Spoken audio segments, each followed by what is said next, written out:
Order. Welcome to the Public Accounts Committee on Monday the 19th of May 2025.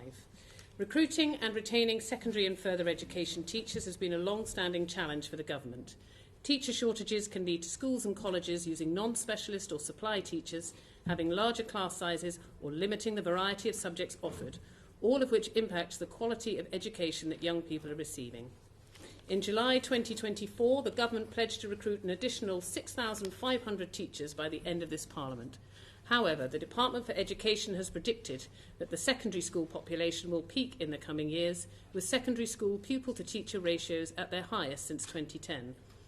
Today, we will therefore be challenging the Department's current efforts to ensure secondary schools and colleges have enough teachers and assess the Department's understanding of teacher workforce needs. We will also be challenging the Department on whether its pledge of 6,500 new teachers is sufficient to address the current shortages and whether it is achievable. So we welcome our witnesses. Susan Acland-Hood, Permanent Secretary for the Department of Education. Susan's been Permanent Secretary since 2020. Juliet Chua, CB, Director General for Schools. Juliet has been the Director General for the Schools Group since May 2023. And Julia Kinniburgh, Director General of Skills.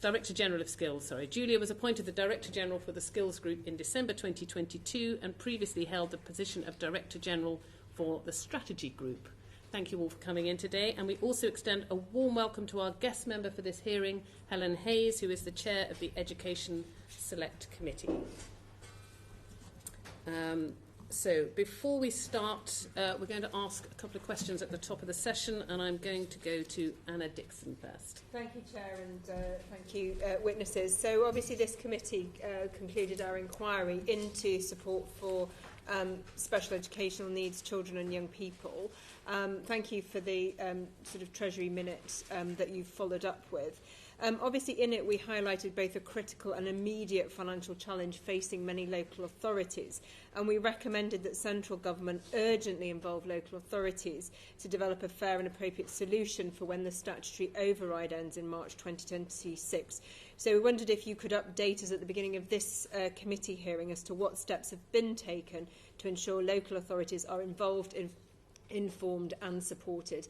And before you get in, I'm going to also apologise because I'm going to try and get in for a UQ. So I'm asking the question. It's a very long answer, I may leave, but it's not because I don't like the answer. So, yes.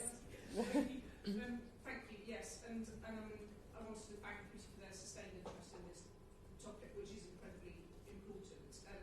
We accepted all 7 recommendations set out by the PAC in their report, and that joint work with local government is incredibly important. We are working really closely with local authorities, and I would say under 3 headings. The first is the work that we're doing through the SEND and Alternative Provision Change Programme, which is working with 32 local areas across the 9 regions to do practical things now that could improve provision for children and people with special educational needs and disabilities. And I know that's not where the question starts, but I want to start with it because I think it's really important. As well as looking forward at change and reform, we are working now on things that can improve children's experiences. So that includes things like the work on partnerships for neurodiversity in schools, on early language support for children, and on helping local authorities to design really good quality plans for supporting children with SEND. The second thing we're doing is working with local authorities and schools that are currently really successful in delivering inclusive mainstream education, because that's such a central pillar of our direction of travel on SEND, to try and identify what makes it easier for them to do that and what makes it hard in the current system, and to spread that good practice. And then the third strand is looking at further system reform going forward, and that's got to take in that question about the statutory override. So whatever we do on the statutory override has got to be consistent with our longer term direction, and on that we've got experts working with us who are so both clinical experts but also experts in education for children and young people with SEND, who are extensively consulting and listening to parents, to teachers, but also to leaders in local authorities that are working effectively on inclusive mainstream. And that's a really important part of it. And as part of that, they're having those conversations about both about safety valve, about delivering better value, which have been past programmes to look at the deficit position in the statutory override, and thinking about what the construction of the system is, because fundamentally there are some drivers in the system at the moment that keep creating these unsustainable pressures, and if we don't address the drivers, then there's a risk that what we do is sticking plaster rather than a permanent solution. Thank you, Chair. Is that okay? I also have a follow-up from A question from Sarah Green. Really, but it's more of a practical, on-the-ground follow-up. Buckinghamshire Council 12 months ago received the green light to build a special school. Obviously there's been a general election since then, and they're still waiting to hear whether that still has a green light or not. That's 152 places, which will have a significant impact locally. Are you able to give any indication of when the council might hear on whether or not that can go forward or not? Thank you, and I'm aware of the case, and I also completely understand the frustration of having been told yes and then be waiting for the link up with the trust. What we're doing with the new government is working through the waves, so it's part of wave 4 of the Free Schools programme. What we're doing is making sure we work through all of those, starting with the earlier waves because they're even closer to needing to be opened and in delivery. So I don't have an update for you today, but we are working through them as quickly as we can. Thank you. Okay, we're going to progress to the main session now. First question I've got is very much about teacher vacancies. And I'm obviously, as an Outer London MP, concerned to see in the NAO report that in Outer London has seen the largest increase in the number of teacher vacancies. 55% of schools now have vacancies. So I'm interested to know, Ms. Acland-Hood, how are those vacancies and those increasing pupil-teacher ratios, how is that impacting outcomes for students? So, I mean, the total vacancy rate across state-funded schools is about 0.6%, and that's compared to many other sectors, that feels as a headline level quite low, but it is historically higher than it's been, and particularly it's been growing recently in secondary schools. We keep a very careful eye on vacancy rates, but we also try and triangulate against other things, including things like pupil-teacher ratios and looking quite carefully at rates across different subjects. So we see quite different rates across different subjects, for example, because the vacancy rate can be a product of changes in pupil numbers. It can be a product of changes in funding and how much funding schools have available to create the vacancies that they then seek to fill. And we also have to look quite carefully at how it intersects with use of supply teachers, because if the vacancy figures show up in our numbers, if there's a position that is advertised and that is unfilled for a term, if it's filled with supply or by someone, or indeed if it doesn't last for a term, or if a school chooses not to advertise a post because they're worried they won't be able to fill it, then it won't show in the vacancy numbers, and we have to find it in another way and understand that pressure differently. In terms of the translation into pupil outcomes, there is incredibly good evidence that quality of teaching is the single most significant factor for pupil achievement in school. It doesn't come quite as high as some of the out-of-school factors that impact on pupils' learning. But the evidence is quite closely tied to quality of teaching. The evidence on pupil-teacher ratios is that until you get to very small or very large numbers, so again, it depends exactly which study you look at, but it's sort of under 15 pupils in a class to over 60, it's quite difficult to discern effects, and the quality of the teacher is more important than, say, for example, going from a class of 20 to a class of 22. And how are you measuring quality? If that's the key indicator rather than number of teachers, what's your measure of quality? Yes, and I should say we care about both, because if you don't have a specialist teacher in your classroom, then that. So we look at teachers who are specialists in the area they're teaching. So we look at the proportion of hours of a subject taught that is taught by someone who's got a relevant post-A-level qualification in that subject. We do look at training experience, and one of the reasons that we've invested really heavily in both continuing to change the specification for initial teacher training in the early career framework, which gives teachers 2 years of early career support rather than what was previously mainly 1 year, and in the National Professional Qualifications Framework, is because we know that you could improve quality of teaching through those well-structured and well-designed programmes, and we run evaluation of those programmes to try and assess that. But as I say, it's one of the reasons we would, as well as looking at the overall vacancy rate, we'd look at those vacancy rates within specialisms as well. And what are you finding with specialisms? So we see significant variation. We see more vacancies in, for example, areas like computing, where, as I said, the overall vacancy rate is 0.6% across all state-funded schools. It's 0.8% in secondary schools, but for computing it's 1.4%. So you can see that significant difference. And again, that lines up with what we see on when we look at number of hours of the subject being taught and the number of hours being taught by a specialist. Thank you. Mr. Peter Fortune. Thank you very much. I want to move to the FE sector, if I may, and I'm very grateful to NAO colleagues for their briefing, which sets out some of the real challenges about recruiting and retaining teachers, and also to Dr. Sam Perrett, who's the executive of London South East Colleges, which has got a big campus in my constituency.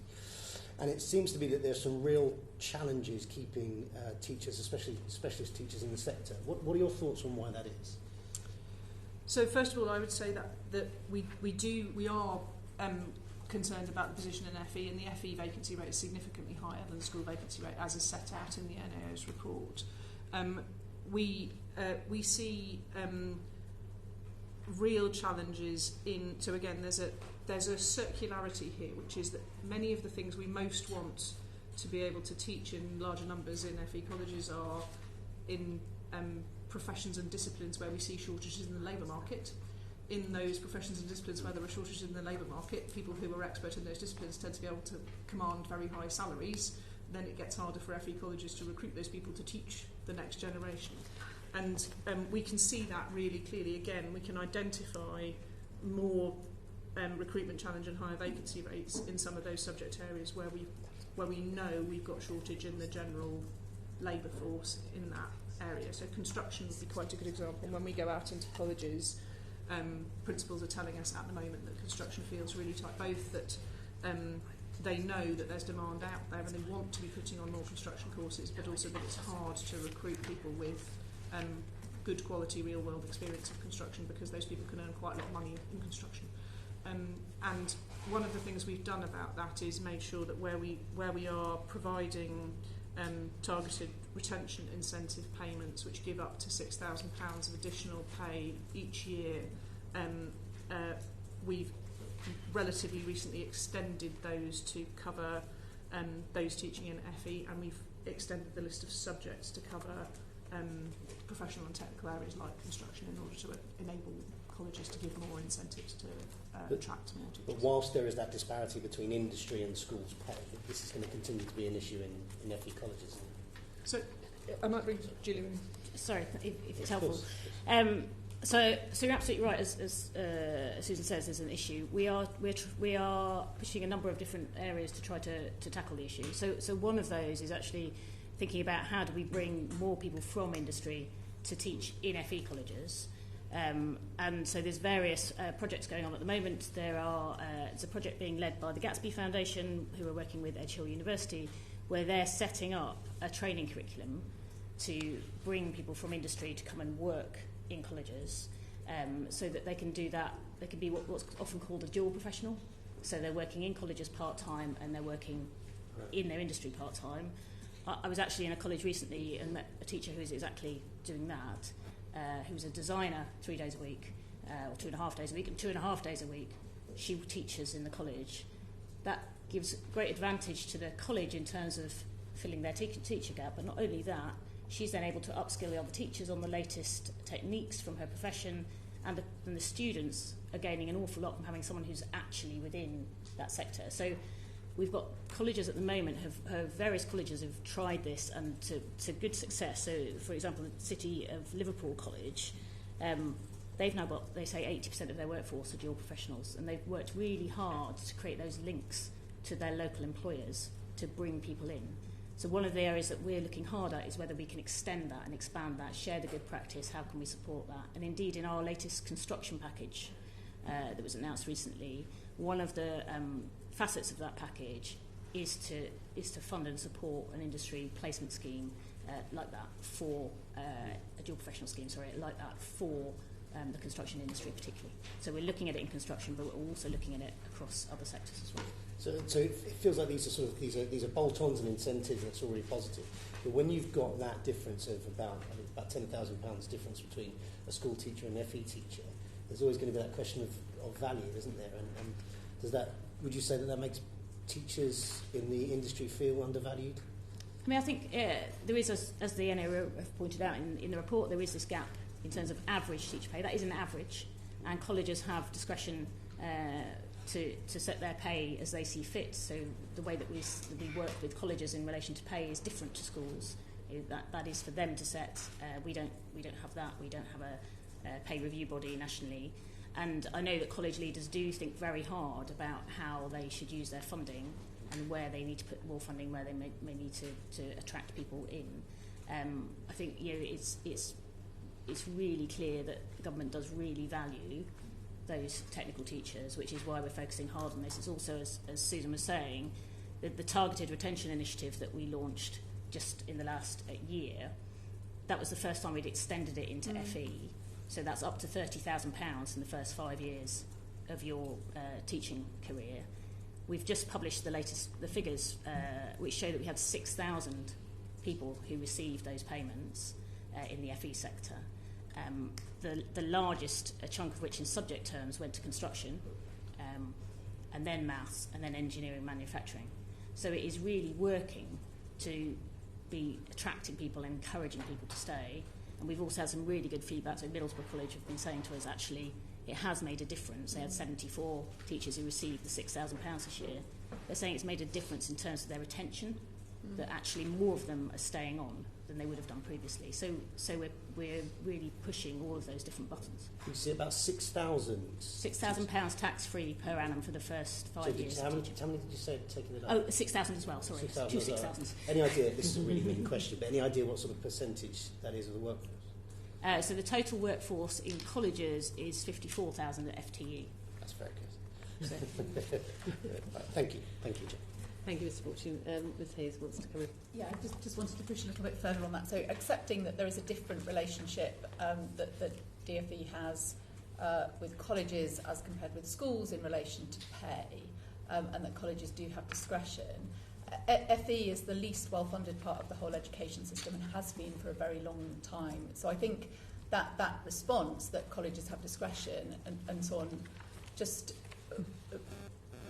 I think makes leaders in the FE sector slightly weary that if they don't have the budgets that are commensurate with the rest of the sector, they simply don't have the flexibility with the best will in the world to pay their staff more. And I think as you know, the Education Select Committee has an inquiry at the moment on FE and skills, and a view that we have heard many times over in the course of our inquiry is that that the sector does feel somewhat patronised when it hears government telling it how important it is in a way that just simply isn't reflected in the funding that it gets. And so the measures that you've mentioned are of course welcome, but they're not being delivered at scale, and there doesn't seem to be that reflection that the recruitment needs are different in FE, and therefore a different response at scale is needed, and that pay is a really material part of the problem here. So we do accept all of that. I think we have put another £400 million into the sector recently to recognise that the need of the sector and the need for additional funding into the sector. We are, as we said, we are very focused on how do we help the sector to bring more people in. We've had lots of conversations with FE leaders around the advantage of bringing people in from industry. It is important, and it does make a difference in terms of their ability to be up to date and to teach. We've also, though, we have programmes around bursaries as well to encourage people to do teacher training in the first place. And we have a programme called Taking Teaching Further, which is a 2-year programme, which is to bring people in and attract people, and then also to support them through their first 2 years. So a bit like we have early careers framework in schools, we have something similar in FE. We're looking at the moment about how can we really maximise this and how can we help to support the sector more in terms of those choices and those questions, and working with them. So it's not to disagree with your analysis of where the relative funding is, but we have done a lot, I think, in recent months. You've also just decided not to renew the contract for Now Teach, which supports mid-year switchers, career switchers into teaching. They are quite an important part of the teaching workforce in FE, because that workforce relies on people who've gained experience of technical trades in particular, then being able to go into teaching. Do you think that the failure to renew the contract for Now Teach is going to have an impact on that challenge of recruiting into FE and into the profession more widely? So I think that's why we agree with your point about bringing people in who are mid-career, and indeed the age profile in FE is older than in schools for exactly that reason. But that's why we have our programmes around bursaries, we have our programmes around taking teaching further, we have our new targeted retention initiative, and that's based on evidence that we've seen before, that actually we had a study which showed that a £5,000 payment would have a 37% increase in retention. So actually, we've got evidence-based programmes that are in there and acting, and it's relatively early days with the targeted retention initiative, but the take-up from this first year has been really positive and really good. And like I was saying, we are having feedback from colleges that it is making a difference in terms of retention. Sorry, Chair, would you mind if I take my jacket? Oh, yes, of course. No, please do. Sorry, I made the announcement before you came into the room that it would be all right to take jackets off. I should have repeated it. I beg your pardon. Rebecca Paul. Thank you. And just before I begin, I just want to disclose that I'm a serving county councillor at Surrey County Council. Thank you for your time today. I just want to move on to the 700 million that has been put into initiatives to recruit and retain teachers. Now, it seems fairly clear that there's quite a lot of evidence that financial incentives work quite well in terms of recruitment and retention. So can I ask why you're not spending the whole 700 million on that, given there's evidence for that, whereas the evidence for non-financial incentives is not so clear-cut? Can I ask Juliet? Thank you. So we have looked carefully in terms of guiding the investment decisions for this year, and overall actually we've been pleased to see some green shoots in terms of actually making progress in terms of overall recruitment numbers into postgraduate ITT, and the use of our incentive package is obviously a key part of that. What I would say is that our strategy overall is both to make sure that we've got strong retention and strong recruitment, and that we are supporting the workforce overall, as Susan's described, with a strong focus actually making sure we've got the right specialisms. So the 700 million is allocated in a way that reflects a package of different interventions to try and make sure that we are making as much progress as possible against that strategy overall. So 233 million around the bursaries and scholarships, so essentially targeting our resources into the way in which we're supporting particular subject areas. 130 million to make sure that we are continuing to invest strong retention, as we've already touched on. That critical support for teachers in their early careers in that first 2 years makes a huge difference, and we can see in the evidence making an impact in terms of further retention. Making sure that we've got a package of support in those recruitment incentives that we've already described, in terms of actually supporting teachers to stay in roles particularly targeted and tilted towards most disadvantaged areas where we do see higher rates of turnover related to schools with higher rates of disadvantage. And then a set of additional interventions, which are our programmes to support both quality and sufficiency across both FE and schools. We've touched on some of those already, in terms of making sure we've got support for some of those other drivers in terms of non-financial incentives, like our support for our workload and wellbeing service. Although it is true that when we look at our evaluation evidence, we have built some really strong evaluation evidence in terms of the impact on motivation and support for new routes through our financial incentives. We do think, because we see in all our survey data aspects like workload and retention is absolutely critical too, we need to make sure we've got a balanced investment package. So I completely agree about the importance of retention as well as recruitment, but we are putting 43% of this budget towards non-financial incentives, and I'm not seeing any clear evidence that that leads to the outcomes we're seeking, because obviously at the end of the day, I totally appreciate there will be other upsides to this for the teachers going through training, but the purpose of the 700 million is to ensure that we end up with increased numbers at the end of the day. So for example, let's take the early career frameworks. That's 131 million. That's 19% of the 700 million. So, and my understanding from the report is that shows no significant impact on retention. So how are we justifying spending? Don't quite recognise that. So and we are obviously continuing to evaluate the early careers framework. We think it's 2.2 in the NAO report. So at year one, retention rate for new teachers coming in rose by 1%, whereas retention rates for teachers with 2 to 5 years look different in terms of, so we're seeing basically the higher rate of up to 88.7% retention after a year from those teachers who've gone through the early careers framework. So we do think it's beginning to have an impact on retention. So have you worked out how much that costs per, so every teacher we're retaining, how much is that costing from that 131 million? I don't have the figures in front of me. I know that the number of teachers going through the early careers framework this year is 18,000. We could come back to you with the exact unit cost on that. Yeah, if you could come back to me, because I think it's really important. 131 million is a lot of money, and I think it's just really important that we ensure that we are getting better value for spending it in that way, rather than just putting that into teachers' pay and other financial incentives. I think that's the point I'm getting at.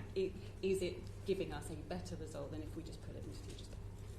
And I think we have to measure it on quality as well as on quantity. So that 88% retention rate for teachers at the end of their first year is the best we've seen in the time series. It's a significant shift. Okay, that's good.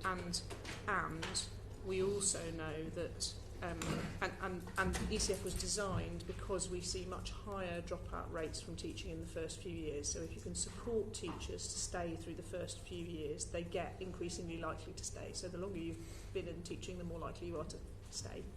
So if you can hold people through those early years when the dropout rates are high, then you've got a strong chance of keeping them for longer. And those are more experienced people. So net, it's better to hold an experienced teacher in the classroom than to lose them and recruit a new teacher. So if you can, privileging retention over recruitment is right from the point of view not just of numbers, but of the experience those teachers have and the skills that they bring. And then in addition, the ECF is adding content to teacher skills. So it's teaching them things like it's helping support effective behaviour management in the classroom, which we know is one of the things that's raised when teachers talk about falling out. So I think we should be able to look at what it's doing in terms of retention, but we should also just make sure we're recognising that it's also contributing to teacher quality. And as I said at the beginning, actually the evidence base is it's the teacher quality that makes the biggest difference of all, even more than the number you have. So okay. And on the, I noted that we've got a Get Into Teaching website, and there's £26 million allocated to that, and I did have a look at the website.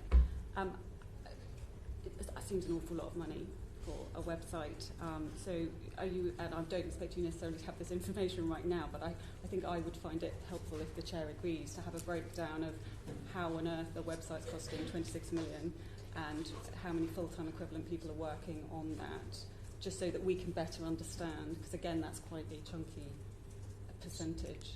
Can I come back on that directly? So the Get Into Teaching is an end-to-end, essentially digital marketing service. So the website obviously actually is at the heart of it. It allows us to attract and retain initial applicants all the way through their teaching service. It's giving us a wealth of data to be able to really make sure we are tracking and understanding candidates as they come through to get the widest possible pool. But that budget also includes the activities we do to market, to reach out to teachers, to have a really strong campaign to, as you'll see in the cinema or you'll see on your phone, to reach the broadest range of candidates as well. I can certainly come back to you with a full breakdown if that's helpful, but I would say that is not just the cost of the website, it is absolutely the cost of the end-to-end digital marketing programme that allows us to try and reach as many candidates as possible. We definitely welcome that further breakdown. No, I think I will stop there. Thank you. Just very quickly, Mr. Fortune. Thank you. Just very quickly. I was just trying to find the numbers in terms of retention. What year do they come from? The purpose of the question is I'm wondering if there's been an assessment since changes to things like national insurance contributions and the pressure that's put on some of the schools. Just because I read in the Times this morning, that's why I was trying to quickly look up about teacher redundancies across some academy trusts. So do you know how current those retention figures are? The retention figures I just gave for Yeah. ECF, that's the group that started training in 2022. So again, we have to look, when you're doing retention, you have to wait for people to Of course, have some time to have left. They have No, to, of there course. needs to No, be no, some it's- time for yes, them to yes, have been systematic. retained. So it was just so we, because I read that article this morning about potential redundancies, I just wondered when we might, or if there is any sign of some of those pressures around NI costs. And I think there was £1 billion contributed to cover those NI costs, but I think they're short by about 30%. I'm doing this off the top of my head. So I was wondering if you are seeing or hearing any impact of those extra costs schools are facing starting to come down the line in terms of teacher retention or recruitment. So we'll get the next run of school workforce census. The next run of school workforce census figures will be published in next month. Okay. And so we'll be able to see, and again that lags a little bit, but we'll be able to see a bit for early in the year. We've got very strongly rising pupil numbers in secondary still. And so if you look at the time series of teachers, we've got more teachers than we've ever had now. And we are starting to see the effect of pupil numbers dropping in primary. So the biggest impact on teacher numbers is pupil numbers, because we fund on a per pupil basis, and because, again, generally that is how people settle their schools. And what we typically see is when pupil numbers drop, for a bit, schools will manage a slightly reducing resources. We also insulate it a little bit, so when your pupil numbers drop, we protect you for a bit so that you can make a plan. And then we see schools just having slightly smaller class sizes for a bit. And then when class sizes get really small, we start to see schools consolidate those class sizes. And in primary, we passed the hump a while ago, and we're starting to get to the point where schools are starting to consolidate those class sizes. And we can see that in the numbers. So we can see the effect of falling primary numbers coming through in reducing numbers of teachers. Again, it's patchy across the country, so it depends a bit on the demographic patterns. We see it really strongly in London because you've got not just the demographics of birth, but you've also got more families moving out of London with their children. And then in secondary, we're still seeing numbers rising, so both of pupils and of teachers. And I would expect to be continuing to see secondary teacher numbers rise, even when schools are under pressure, because there are more students coming in and they bring the unit of resource with them. Okay, and those, so we'll start to see some of these numbers, we'll see some next month, and then Correct. we can track it through. Okay, thank you. Thank you, Mr. Fortune. Oliver Ryan. Thank you, Chair. Just on a topic that was covered previously by my colleague over there. So £26 million, is the marketing budget for getting to teaching. And you employ something like 180,000, 200,000 people. The Army's advertising budget, the Army, Navy and the RAF, spend something like 70 or 80 million trying to advertise in the same space for a similar number of personnel. Are you spending enough on marketing from where you're standing? And this leads me to my next question. Always happy to have that conversation with the Treasury. I mean, we try and use the, we try to make the case for the. So, we think it is really sensible to spend money on marketing to make sure that people know about teaching and that they understand the offer that we're making. And again, we've got this extensive package of bursaries, of scholarships. We still find that some people coming towards teaching don't know enough about what's available. So you can get a scholarship of up to £31,000 tax-free while you train. You can get £6,000 if you pay, on top of your salary for your first 5 years if you're teaching in shorter subjects, and that's higher if you're in a disadvantaged area. We really want people to know those things. We want to be able to bring people, as well as knowing that teaching is an amazing career in which you get to do wonderful things for children. We survey teachers. We often talk about the things that put people off teaching. We also hear through teacher surveys the things they love about teaching and why they want to be there. But we'll always try and use the money as well as we possibly can. And as Juliet has said, it's a combined budget for marketing, but also for a service which helps people step through the stages of applying for and becoming a teacher. And that's really important because that allows us to see really clearly in our data where people might drop out, where are the drop-off points, where are the things that aren't quite working, and to go back into the system and fix them and try and make them better. Fair enough. We'll leave that until we get the breakdown, I think, and then see how we go. On to my questions, if I can. So the DFE only met its overall target for the numbers starting postgraduate initial teacher training opportunities once in 2020-2021 and has consistently failed on subject-specific recruitment targets for the last few years, and I think it predates all of you, given what you said in terms of where you started positions before, other than, strangely, PE and classics, which are great successes for this country, but I'd like to know what's kind of happening in that area. So this committee told the DFE in 2016 that we needed to look more at incentives in the system, and then the committee told the DFE in 2018 that they dropped a ball on recruitment overall. It doesn't feel like it's improved much since that point. So what more are you doing, or what plans do you have to tackle the fact that too few people are signing up to train as teachers currently? And I know you've touched on some of that already, but if I was to read this as a layperson, I'd put to you now that you've got a recruitment crisis on your hands, haven't you? So, thank you. And we have regularly met our primary recruitment targets as well, and I do think that's worth saying. And again, we expect to meet primary recruitment targets. Just to clarify, you mean primary school? Primary school, yes. Yes. Primary school recruitment targets. And again, partly because, again, there is a very strong demographic driver here. We would expect for that primary recruitment to be relatively easier. In secondary, you are right, we have struggled to meet the subject-specific recruitment targets, and we particularly struggled through a period of very rapid pupil growth. And that's because we set the targets by looking at the number of people who are in the system and then inflating for demographic growth and trying to chase it. We also do a slightly, again, I'll be very open with the committee, in preparing for this hearing, we've all sat and reflected a bit on the way we set those targets, very focused on PGIT2. So we do look at all of the routes, which is only about a third of the people coming into teaching. We do look at all of those routes, but the modelling treats everything else as an input and then looks at the kind of outcome for PGIT and sets the target on PGIT. Our most recent set of targets, we've actually reduced the targets a bit because we've had significant success in recruiting. So we had about 2,000 more teachers coming in this year than last year. The fact that we accepted the STRB's recommendation for a 5.5% pay rise meant that our projections for retention have changed, and we expect to retain about 2,500 more teachers than we had previously projected. And we are seeing about 1,000 more teachers coming through initial teacher training in the coming year than the previous year. So we can see all of these leading indicators pointing in the right direction, and that's caused us to adjust our secondary targets.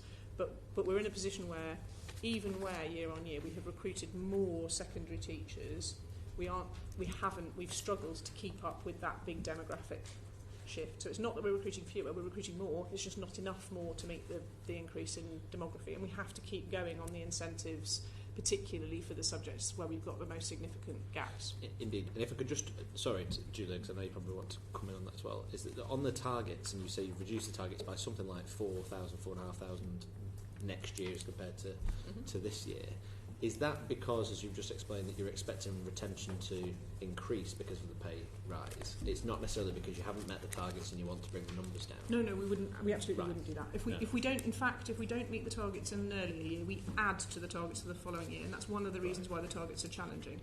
So we take the 2 previous years' shortfall, and it's 2 years because that's the starting point for the projection is the school workforce census, and that has a lag in it. So we take 2 previous years' shortfall and we add it back in again. So the other thing that's worth noticing is that in many workforces you wouldn't aim to fill the whole of whatever gap you had in a single year, but we set the targets as though we're trying to fill the gap we can see in a one-up, which is one of the reasons why they're quite challenging to I have a couple more questions on the targets later, but I think I'll probably leave it for that, other than to say, I don't know if Julia wanted to come in, and do you have an answer for PE and classics? Should these be careers we're all exploring? I mean, I think I was going to reflect overall that the targets are important, but they are part of the story, they're not the whole story, and part of actually what we're doing is wanting to make sure, as we described, we're retaining as many as possible right across the workforce. So yes, absolutely, our forecast for this year contain an expectation of 2,500 more teachers will remain within the workforce. positively, we've seen 2,000 more teachers in training, so that's really exciting actually in terms of just being able to see those green shoots in terms of contributing to that calculation of the PGITT targets. But we've also seen a historical high in terms of numbers of returners coming back to the profession this year. So actually 39% of those who will essentially be new entrants are returners coming back in, who will bring with them experience and their specialist knowledge. So there's a sort of wider story overall in terms of as we think about both our modelling but also actually how we think about supply. Do you want to say something about PE and Classics? Oh yes, PE and Classics. I think individual schools will be making decisions about the curriculum they offer, the resources, and how they want to make that available to children within any school. And so they will be making judgments about the numbers of teachers they want to be able to recruit and to be able to deliver that. We do see increases in terms of numbers of teachers who've been recruited towards some of those core subjects, so English and history and biology and areas such as that. We obviously do see a relatively high supply of PE teachers, and I couldn't comment on the particular question of classics specifically, but we haven't seen a problem particularly in terms of being able to fill those roles. I think on classics it's worth saying that It's a the small number. overall number is very very small. Exactly. whereas in PE it is very large. Yeah. But PE is across compulsory curriculum subject, but we also, I think,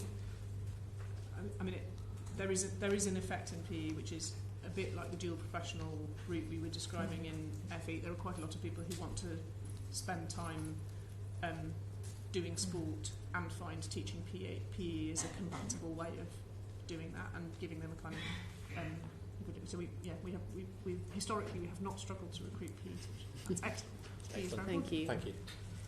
Luke Charters, please. Thank you, and I sort of declare an interest because I'm proud of my wife being a primary school teacher. And we've got some phenomenal secondary school teachers in York. I named my son after one I had, but there's a shortage when it comes to vacancies, particularly in specialist subjects. So how can we make sure that those who complete the teacher training get into those specialist roles so that we don't have vacancies in York and beyond? Thank you, and I might hand to Juliet in a minute. We start by offering significant bursaries and scholarships for those who are going to train in the specialist subjects where we see particular shortages. So as I say, scholarships up to £31,000 tax-free, bursaries £28,000 tax-free and up to £31,000 in FE. And those are targeted on the subjects where we have the greatest need, so maths, computer science, STEM subjects. And we also then offer, so that's for the bit where you're training, and then we offer the targeted retention incentive for the first 5 years teaching in those subjects, and again that's targeted on the subjects in greatest need. We also offer subject knowledge enhancement programmes, and we offer the opportunity for people to build their subject knowledge in subjects they might not already be specialist in, and we partner with some of the learned societies to do that.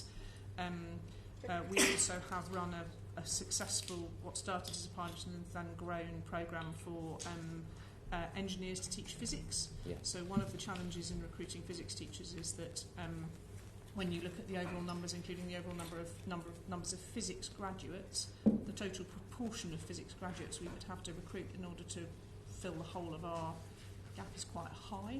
And so we're also interested in trying to make sure that other people who have good quality base understanding of the principles of physics, like engineers, can be retrained so that they can teach physics, and that's been a successful programme. We've seen significant numbers come through. Well, let's say you're a specialist teacher and you're in, but you're then struck with this massive risk of burnout, and I could cite the DFE's own stats about teachers working on average over 50 hours per week. That's more hours than I think some MPs work, by the way. But how can we actually make sure that we address the workload of teachers, particularly those at the early start of their career in specialist roles?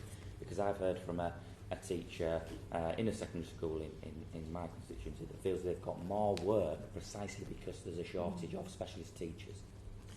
Yes, and that is that's absolutely a risk, isn't it? If there are fewer teachers in a particular specialism in a school, they might end up teaching more classes. And we look at the again, when we look at the total hours taught in each subject and the number of teachers, we do see that teachers in some of those areas where we've had more shortage do look like they're ending up with more teaching hours in front of the class. And again, the early career framework is there partly to try and make sure we're supporting teachers in the early years, including teachers in specialist subjects, so they get mentoring, they get dedicated support, and they also get some extra time to support them in those early years to make sure that they can kind of step into that. Juliet, did you want to? I mean, just to come in, absolute workload is a really critical issue because we see it very much in the survey data where we look at teachers in terms of their reported data experience in schools. I would just say that actually the numbers are coming down slightly, so I didn't quite recognise your data point, but for teachers are reporting actually year-on-year improvements for the last 3 years in terms of overall working hours. What we have been doing is really developing a much stronger set of tools and support for schools in terms of our workload and wellbeing toolkit, some really great case studies, and I think particularly it's worth dwelling on the role of leadership actually in terms of supporting teachers and leaders in terms of thinking about how they are working within the school in terms of school organisation, thinking about planning and preparation time, supporting young teachers, and the role of mentoring being really critical as part of that in terms of thinking about how actually sort of day-to-day planning and activity takes place within the school. And so we see quite significant variation in terms of actually sort of school practice in relation to making sure that it's sort of really thinking quite carefully about how workload sort of plays through into individual departments. Sure. I'll just quickly touch on Teach First because it's had some phenomenal outcomes, particularly in disadvantaged schools, actually have a causal effect on academic results, but still the retention and the long-term retention of Teach First could be better. Hope you would acknowledge that. So really, are we at risk of it becoming Teach First, have a career in the private sector later? I mean, the retention rate for Teach First is a little bit lower than the general retention rate for teachers in schools, but it has been improving. So we've seen it improve over the lifetime of Teach First, and it's one of the things that we make a KPI as part of the contract. So we ask them to look at and to try and improve the retention in schools. We also see that Teach First participants, we sometimes refer to this as high potential ITT, but it's the same thing, are more likely to stay teaching in disadvantaged schools, and where they move school, they're more likely to go to another disadvantaged school compared to teachers who enter via other routes. So again, Teach First is there to consciously place those teachers in more disadvantaged areas, but we see where other teachers who have started their career in more disadvantaged schools move, they're more likely then to move to a school that's in better circumstances, whereas those Teach First teachers do tend disproportionately to stay in those schools or to move to other disadvantaged schools. Finally, just one final retention issue, which is why should we expect dads to become teachers when they've got 2 weeks paternity leave under the Burgundy Book, which is absolutely rubbish, doesn't support families at that critical start of life. And when it comes to retention, 2 weeks paternity leave is not really in lockstep with where a lot of the private sector's heading. So shouldn't we go further on paternity leave for dads in schools to help the retention crisis of teachers? So, I mean, I think it's absolutely something we should be looking at. I think the challenge is that, as you say, this is governed by the Burgundy Book, which is not. It's one of the pieces of the paying conditions framework that we don't have a role in as government. Technically, it's for employers and the trade union side to discuss and negotiate. And again, there have been similar questions actually about maternity, which is also governed by the Burgundy Book rather than by frameworks in which government has a kind of clear role. So there is something for us to do there, but it's the sort of thing I think it's worth us looking at and raising, including through our partnership, working with those who have got the direct role in setting. So a clear signal today to look at paternity and maternity leave in the Burgundy Book to perhaps drive up teacher. I think it's a very sensible thing to raise.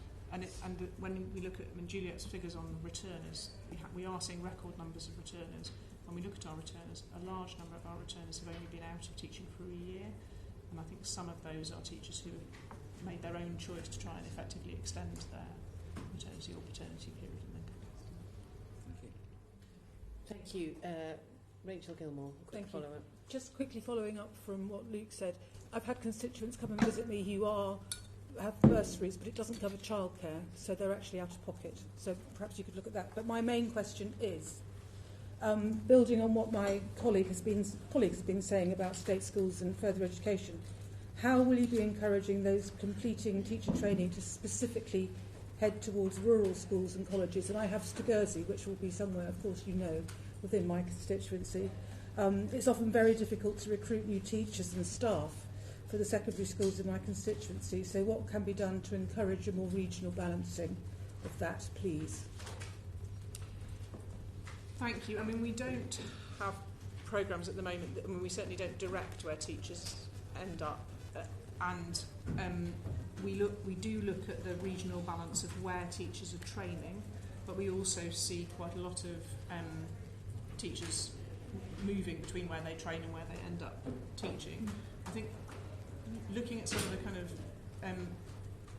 salaried routes where teachers spend time in schools can be really helpful, because when we know that when teachers go through those salaried routes supported by a school, they're more likely to stay in that school for their subsequent career. And one of the things we've done recently that I think could make quite a big difference to that is the changes that we've made to the postgraduate teacher apprenticeship, which has been, I think, really helped by the change in the rules on apprenticeship lengths. So it was required to be a year long, and that was quite an odd thing in a school context where you ended up sort of artificially trying to think of things for them to do over the summer holidays in order to make it a year long, and allowing that to be 9 months, which follows more naturally the pattern of the year, and to get your accreditation at the end of that year fits much more sensibly with the framework of how school teacher training and retention works. And that gives a route which should allow more schools to support people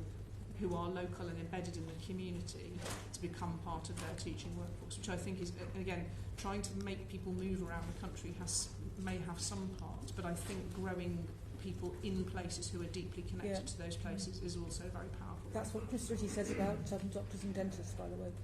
Thank you. Everybody wants to come on.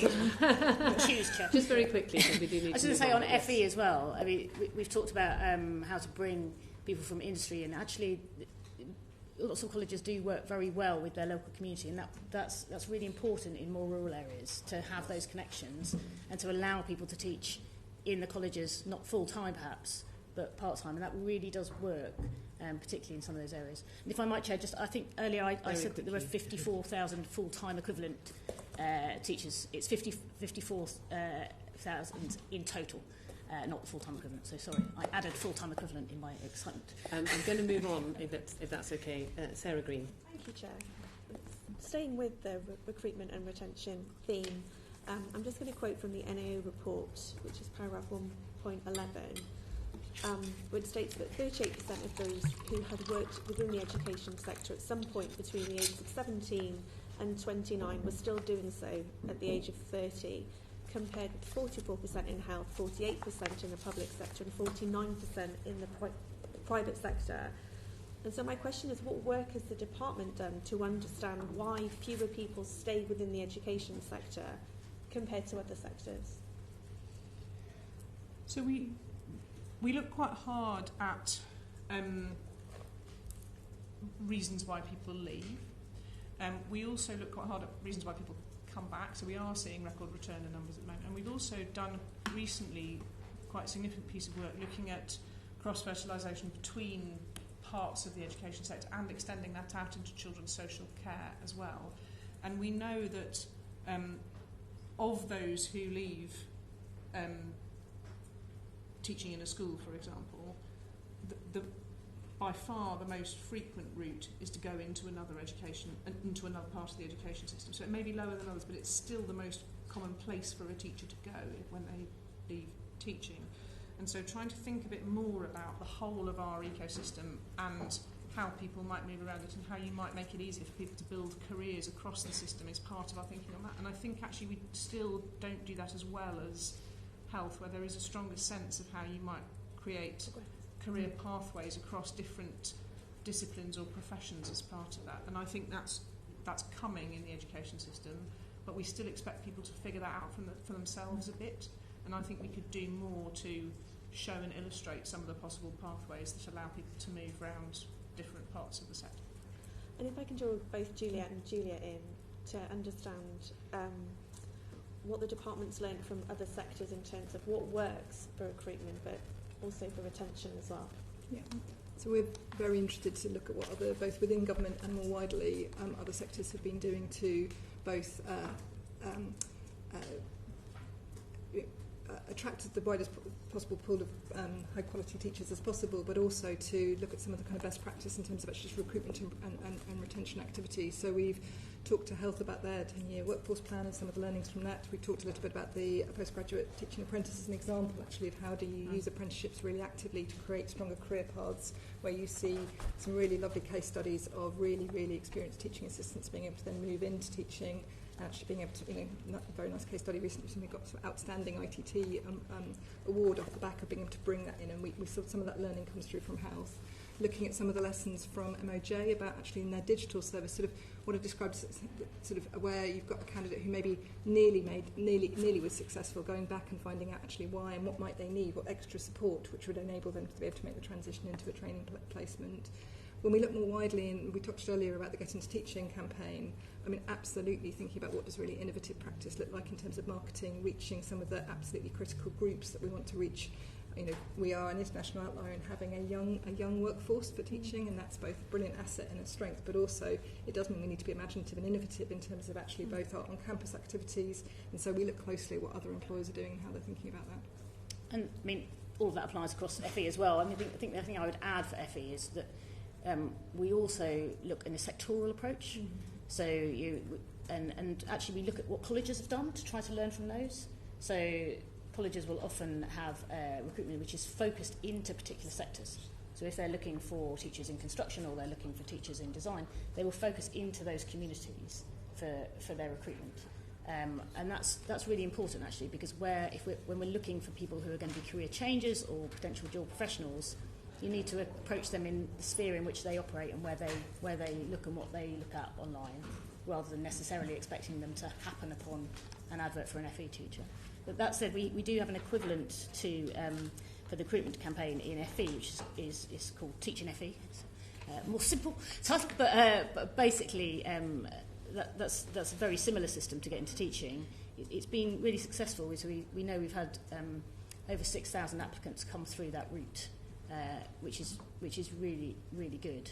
And we've recently been working on how do we best join up our marketing for FE and school so that people can have a single front door, and then depending on their background and their preference, they can work out which bit of the sector they might like to teach in. So it's part of the steps that Susan's been setting out of how do we start to think about the education workforce as a whole ecosystem, not individual workforces. That's really helpful, thank you. I'm just going to come back to figure 3, which is in the NAO report, which has a really stark number when you look at the people leaving the teaching workforce. So 7% are retiring, but 92% of those leaving are still in the workforce. They've just left the education sector. So I'm keen to understand what you're doing to understand why they're leaving and what you can do to retain them, because they're still in the workforce, but we've lost them from the education sector somehow.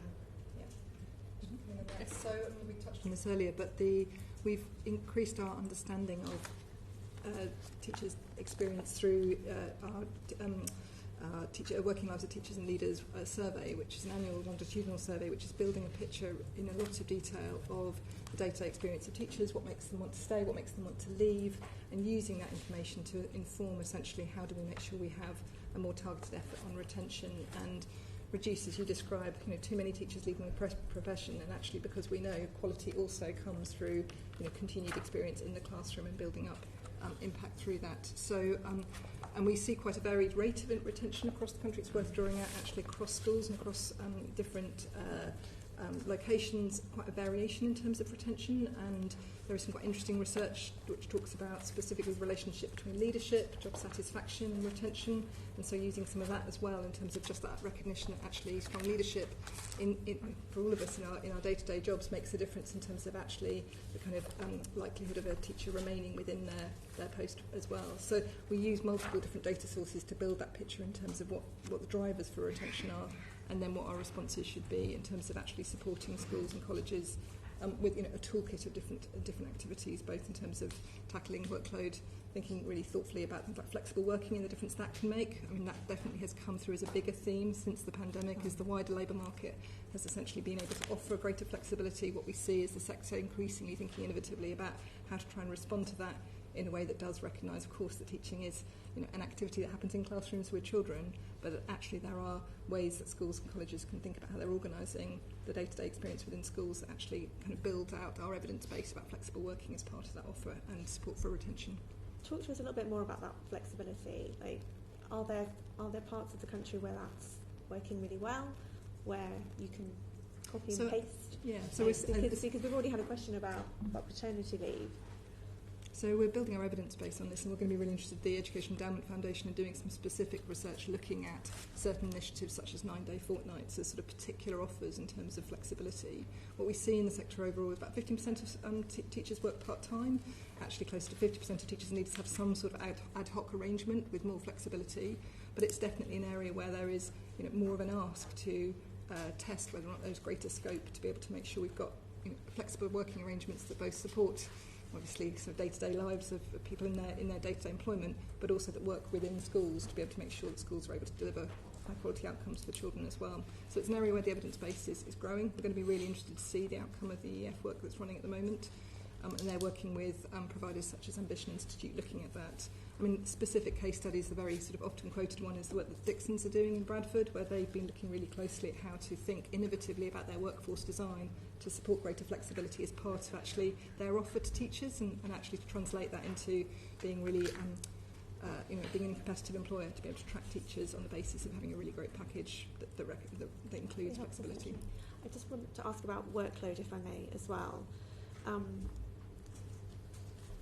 In paragraph 2.26, the most common non-teaching tasks that teachers in primary and secondary schools felt they spent too much time on were general administrative work at 74% and following up on behaviour incidents, which was quite high at 60%.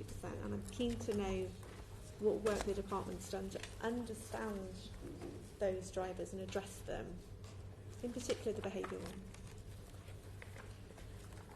So I'll start and then I'll hand over to Juliet on behaviour. On workload overall, we've had for a number of years a pattern where when we look internationally, our teachers they report working more hours than their international counterparts, but actually spending fewer hours in the classroom in front of pupils. And so really understanding what's taking up that time that is not in the classroom but is contributing to the teachers' working hours has been incredibly important. We saw reported hours fall, and actually fall quite significantly in response to the last plan that was put together working with the sector on teacher working hours. And some of the things that made the biggest difference there were things like working with Ofsted to explicitly state that nobody was going to ask to see particular types of marking or evidence of particular types of tracking of data, which lots of people were preparing because they were worried somebody during an inspection would come and check up on it. And so doing some of that, effectively making promises that you didn't have to record in a particular way because it wouldn't be tested and checked in that way, was quite important. I think, and what's underneath general admin is quite hard to get hold of. There's also definitely still, again, internationally, there's still definitely a difference in the amount of time our teachers spend planning lessons. So it's more common, again, it depends a bit where you look around the world, it's more common in other countries to have more standardised textbooks and schemes of work than we have. And it's been interesting to look at some of the work that has been done both through Oak and Ayla, which is their AI lesson planning assistant, and through some of the EEF's work on using AI to help teachers plan lessons, that you're seeing impacts there that are kind of several hours a week's worth of impact on teacher workload, and I think that's a really productive avenue we should keep exploring, and trying to do that in a way that retains the importance of teachers' professionalism. So one of the powerful things about the best of these AI assistants is that they're not substituting for the teacher's judgment, they're allowing the teacher to drive and shape what the lesson should look like, but without having to do the kind of really laborious work of, for example, figuring out all of the multiple choice questions they want to ask at the beginning, or that can be relatively readily pulled from good quality material through something like Ayla. On behaviour, we know that behaviour has an impact on retention as well, so it's often cited. And I think that point about following up on behaviour incidents goes to, again, a lot of the kind of good practice work on having a really good quality, well understood whole school behaviour policy that ideally should be implementable by the teacher really quickly. But I think there's more we can do on that. I don't know if you want to talk about the announcement on Friday on behaviour and retention. Absolutely. So tackling poor behaviour, even low-level disruption, makes a profound difference in terms of just impacting learning, lost learning time and the experience of children and teachers in that classroom. So on Friday we announced that we are establishing 90 new attendance and behaviour hubs. They will provide essentially specific support targeted particularly for 500 schools a year, with very intensive support, thinking exactly as Susan described about whole school approaches, providing really intensive support in terms of tackling behaviour, but also best practice to be spread for additional 450 other schools in terms of that sort of network and regional learning, in terms of what works and what makes a real difference, because we know that day-to-day classroom management, the sort of, feeling confident as a teacher with that. We talked earlier about some of the professional development that we've done to really support teachers in that area, so really continuing to invest with strong toolkits and strong learning for the system in terms of how to make sure we're really tackling behaviour as part of a critical part of the overall retention and support plan, as well as better outcomes. My final question, if I may, Chair, is around the Wellbeing Charter and whether or not it's working, whether or not enough schools and colleges have signed up to it, because the NAO reports that only 17% of those eligible to sign up to it have done. Is it fit for purpose? If it is, what are you doing to promote it and ensure as many schools and colleges are benefiting from it? It's definitely something that we want to continue to work on, and as you say, the numbers who've signed up are good, but they're not good enough, and we would want more people to. I mean, from the college perspective, we're looking at what's the blocker. Why are colleges not signing up? Is there something in the charter itself? Is it a lack of knowledge of the charter? What is it that's holding people back? Is it not the thing that's most helpful at this stage? So we know that we've got a good proportion of colleges have signed up, but it's not high enough, and we want to see whether we could increase that. So I think it's pretty similar across schools as well, Juliet. So that's it's something which was positive input into the system a couple of years ago. Now's a good time to look at actually, do we need to refresh the push on it, or do we need to refresh the content? Thank you, Chair. Thank you. Anna Dixon. Yeah, just quick follow-up. So I was very pleased to hear Juliet mention Dixon's Academy, because I was going to raise this example of good practice of school. Well, I have Dixon's Pottingley is in my constituency, so nothing to do with my family. I have no conflict of interest. Other than to say I'm very proud that we have such an excellent school that is innovating around flexible working with a 9 and 10 day working pattern, and they are already seeing themselves good evidence in terms of retention. So I'm really delighted you've already picked up on that example, and that this is something that could look to be rolled out elsewhere. Sadly, on the other hand, evidence coming from other secondary schools about the problems, particularly of behaviour and fear amongst sort of secondary school parents, almost driving a combative relationship with teachers, higher complaints, and in some cases attacks against known teachers on social media. And I did note in your survey that pupil behaviour as a reason for people leaving had gone up in just 1 year, from 32% to 44%. So again, I was going to push about the future of the behaviour hubs, but you've preempted that by saying that you announced on Friday the extension of it. Will it be focused in particular on secondary schools where we know that the behaviour issues are particularly problematic, or how will the resources, I guess, of those behaviour hubs be focused where they're most needed? So it's part of our overall regional RISE architecture in terms of providing support for targeted schools as well as a universal offer, and it will primarily be targeted to support secondary schools where we do see some of the biggest challenges, and it's absolutely right to kind of make sure we're providing support for the schools who need it most. And you talked about technology and AI in terms of lesson planning, Susan, and I wanted just to ask whether you're also going to look at that in terms of assessments. There's a company in my constituency called Surpass, which does a lot of globally educational assessment, including, I understand, quite far with Wales in terms of the education system in Wales. So again, do you think that there are opportunities there for taking away some of these workload administrative tasks that you were describing? One of my schools says that the old-fashioned form of marking is very much part of that. So again, do you see that as an area for opportunity for AI and technology? Yes, and we've actually specifically started some work effectively doing some kind of pathfinding and then evaluation testing, and we focused on lesson planning but also on marking as areas, again trying to get that balance right between being really clear that teaching is and will remain a business in which the relationship between the teacher and the pupil is incredibly important, and the humanness of the relationship matters, but also that there will be activities within that absolutely technology can be used to make easier and more effective. So we've got pilot work going on, particularly focused on marketing. There are a lot of products out there in that space. We think that there's real promise.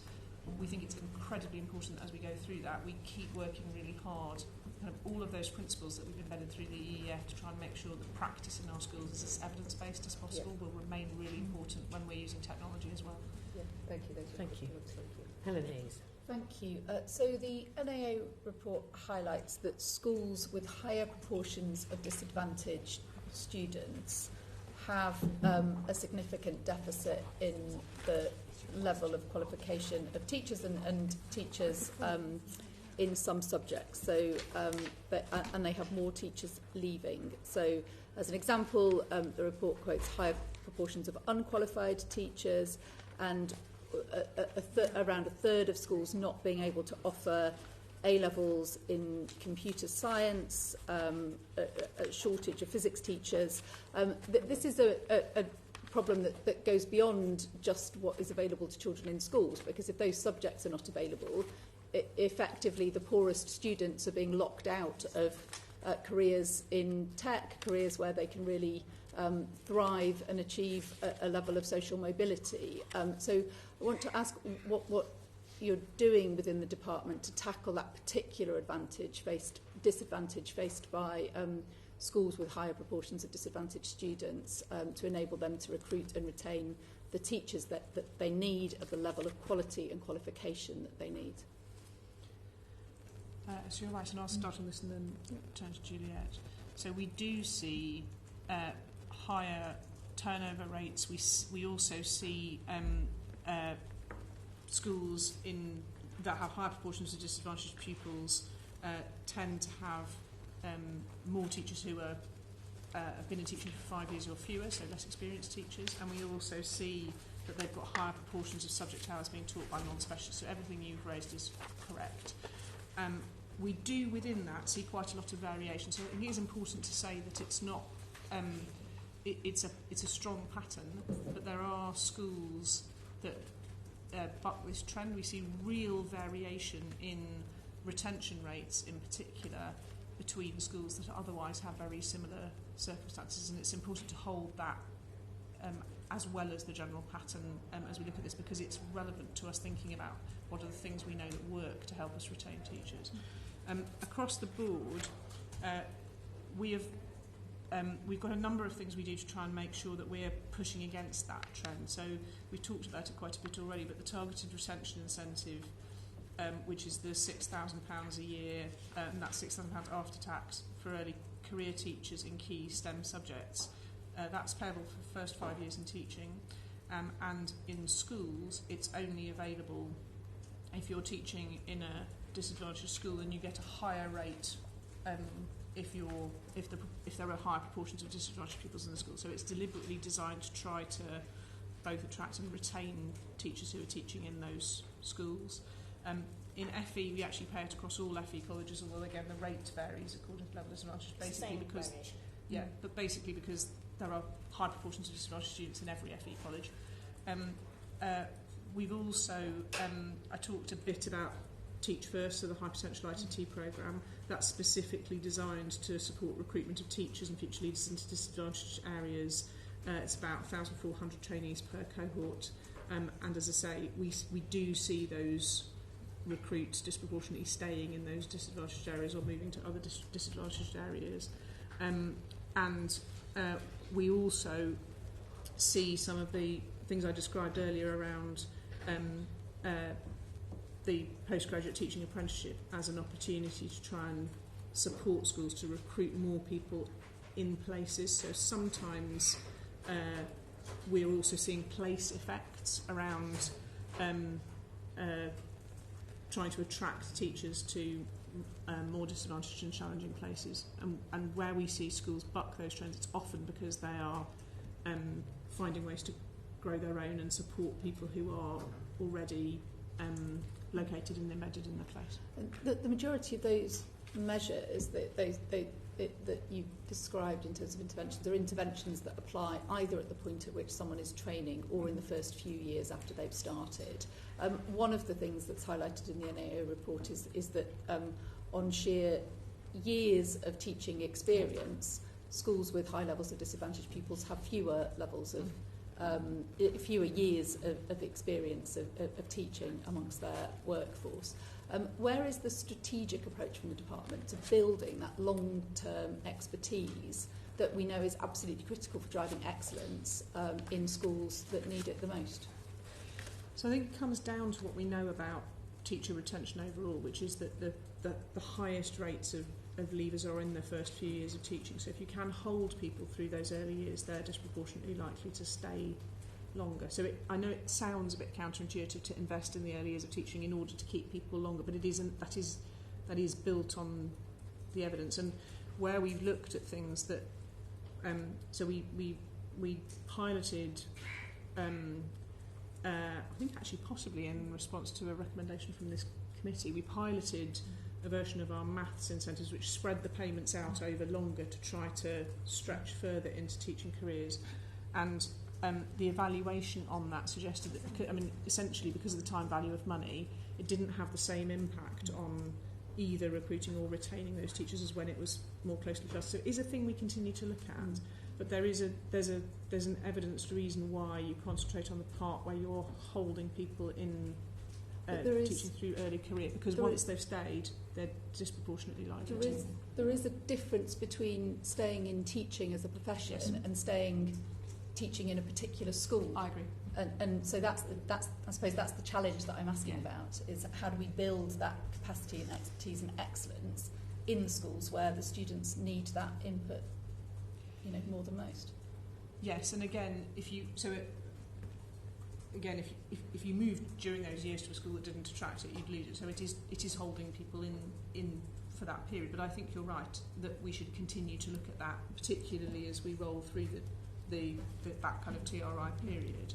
I think the other thing that, again, it's hard to talk about because I don't want to suggest that we're trying to sort of transfer responsibility. But the point I made at the beginning about leadership and about trying to make sure we're supporting really good leadership in schools in the most disadvantaged and difficult circumstances is a really important part of this as well, because of that real differentiation we see within the overall pattern. So where we can support both good quality trusts and other forms of supporting school leadership through things like the RISE teams, we expect that to have an impact as well. And just finally, so this issue is critical to the government's mission of breaking down barriers to opportunity. It's a kind of absolute example of some of those barriers to opportunity. When do you expect all of these measures to have success and for students attending schools with high levels of disadvantage to have as good a quality and experience of teaching as students in any other school? Well, I think there are some of these things where we're seeing impact already. So the TRI had a predecessor programme which was well evidenced at holding people in teaching, and similarly we can see the evidence coming through from HPITT. So I think there's something about I think we see some fruits now, but I expect us to continue to double down on that and to push as fast as we can and as far as we can. If it helps, the figures that we've just published for the TRI and FE, almost 90% of the teachers who received it, so the teacher retention incentive, were in the highest bracket of colleges with the highest percentage of disadvantaged students. So it is being targeted in that way. Thank you. Thanks very much. We're now going to take a short break. We'll return in 5 minutes, which is 4:55.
Order, order. Welcome back to the committee's hearing on increasing teacher numbers. And I'm going to move on. Just before I do, we've still got quite a lot to get through. It's quite warm in here. So if people can, if you can be quite succinct with your answers, I think that will help us.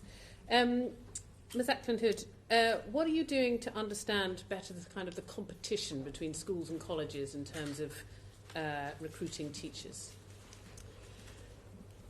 So, as I say, we've actually been doing a piece of work that looks more widely across all of the education workforces.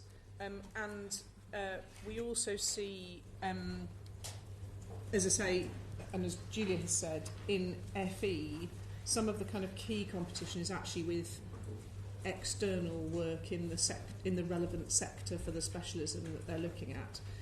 We do look at pay rates across schools and colleges, but we also look at the pay that typical graduates in those subjects can command, or the pay that's out there in the system. And we also look at the places, both the institutions and the areas, where we seem to kind of buck the trend and do something that doesn't look like it's entirely governed by the market, to try and understand those kind of non-pay incentives, because we know that many people are really activated by the kind of mission that teaching represents. And Chair, if you'll forgive me, I realised this at the top of the hearing partly because we were at the top of this. I didn't say something I really try and say in every hearing, which is I just want to say thank you to teachers out there.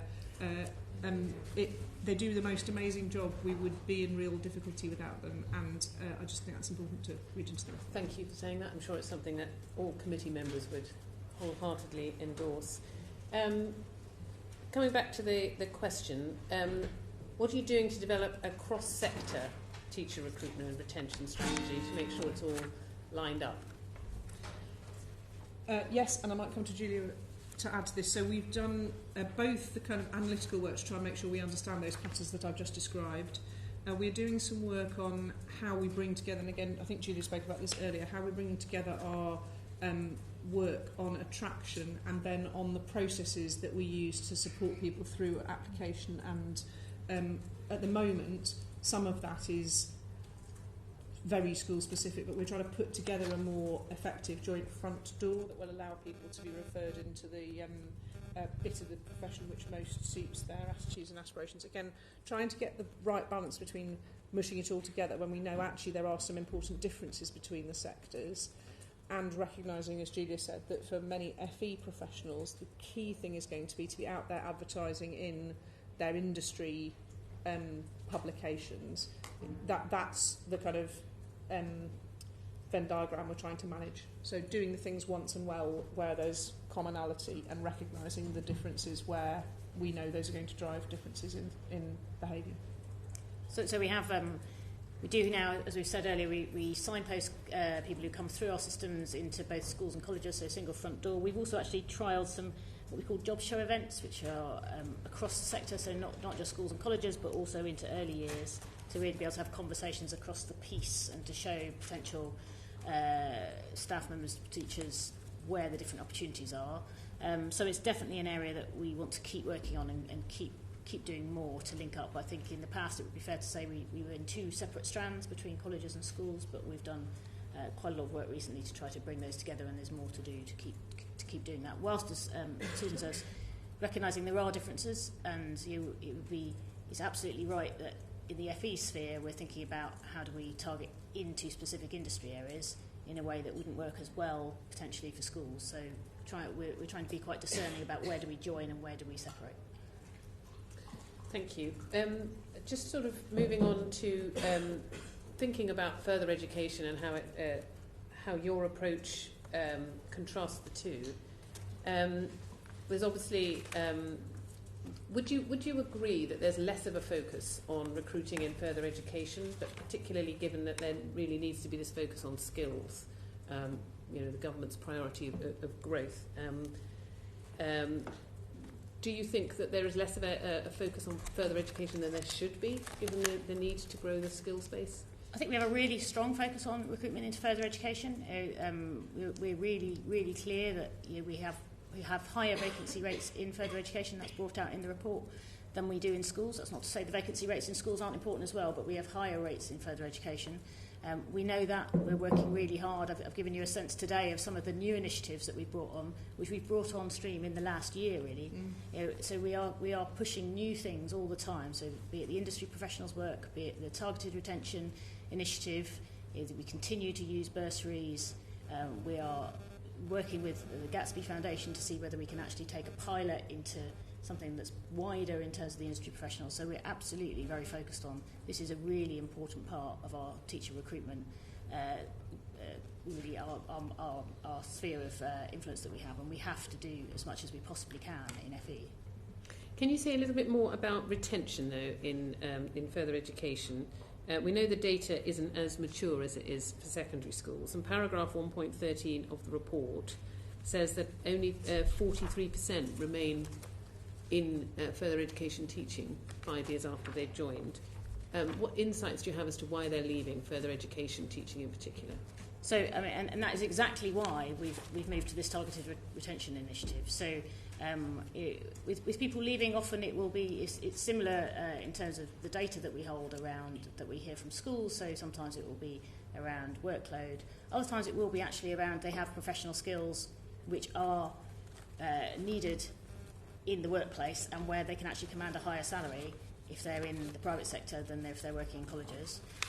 But that's why it's been really important to us to extend this retention payment into FE. So now we have on offer £30,000 tax-free if you remain for the 5 years, and if you're teaching in the most deprived colleges, which, as we've already said, the majority of colleges have a really more deprived cohort. And that's really important, because, as you say, the stat here is about people leaving after 5 years. As Susan was saying, we know that those first 5 years are really, really important. So that's why we've got the payment. The other element I'd say which is really important is the Taking Teaching Further programme that we have, which is also support, not just to bring people in, but support around them for the first 2 years to make sure that they land well. And then the work that we're doing on the industry professionals, one of the areas we know that if some colleges who do this really well, they don't just land industry professionals into colleges and hope they swim and teach really well. They do work in advance, and they do work with them to make sure they're given support for how to teach. That's really important, and that's part of what we're trying to understand through some of the pilot work and some of the colleges have done. Thank you. Sarah Green. Sticking with FE, may I ask about the workforce modelling that the department has, and what you're doing to improve that modelling? Because figure 5, that comparison between the schools model and the FE model, it states quite clearly that the DFE has not tested or modified the model, and we know it's not being used at the moment. So, in FE was that particularly? Sorry, I dropped the lid at the critical moment. Did you ask in FE in particular? Yes. Sorry, so you were taking a swig of water. That's fine. So yes, our workforce model in FE is less mature than in schools. So it's relatively recent. We've had two publications. Our next publication of workforce data is actually due on the 29th of May. So it's an official stat, so we couldn't bring it forward for this hearing, I'm afraid. But that will be the next drop of data, which will be really good to see. We've moved from a position of trying to encourage more people to make sure they complete it. So we have really high completion rates amongst colleges. So they're in the 90% completion rate. We have a slightly lower completion rate from our more independent training providers and others who are not in the college sector. So we're focusing on how do we encourage more people to really make sure they complete it. So we have a complete data set.